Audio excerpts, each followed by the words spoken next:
You get equity, let's say some percent, and you get your percent over 4 years, but you don't get the first quarter of it until after a year. It's called a cliff. So this is like very standard like tech company terms. Now some of them are doing like 5 or 6 year terms, which is interesting. So I had to stay there for a year to actually get the first quarter of it. And at the time I had 0.1% of the company. So whatever the company's worth now, I'd have 0.1%. So that's where I think the 190 million, it's not billion, comes from. Wow. So I got fired in 9 months, and then I tried to fight for it. I went to a few other different people, and I was like, I didn't fight aggressively because part of me also thought like I didn't really earn it because I wasn't there for a year. Yeah. But I worked like, that's all, I didn't do anything else. It's probably how you are with Graham and this stuff. Like I didn't do anything but Facebook. I lived with Facebook people. Like that's all we did was work at Facebook. How'd you get fired? Numerous different reasons. And it's interesting now being on the other side of the table where I've, unfortunately let go of people and I've hired a bunch of people.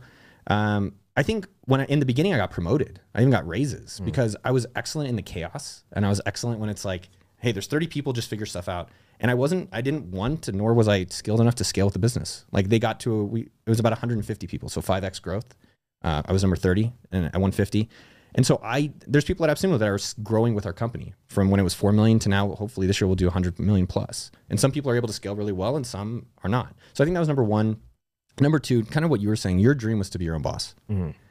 My dream was to be my own boss, and you can't fight that reality. And so I think what a lot of people should do is document their moments. I think Bing Gordon calls it artifacts. Document where you're at in your journey, where you're at now, and what's your fantasy. And my fantasy, like I've looked at my old journals. It was like, be your own boss. I can't believe I have to go to these meetings. I hate these meetings. And it's like, huh.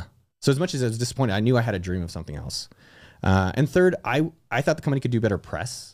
And so I put out some press early. I was at Coachella, which I've never gone back, but I was at Coachella. I hit up TechCrunch and I was like, hey, we're launching this new feature. I think you should write about it because we weren't doing any press. And I thought I was like doing a good thing for the company. They launched it early. I told the executive team. And then I think that triggered kind of the final goodbye.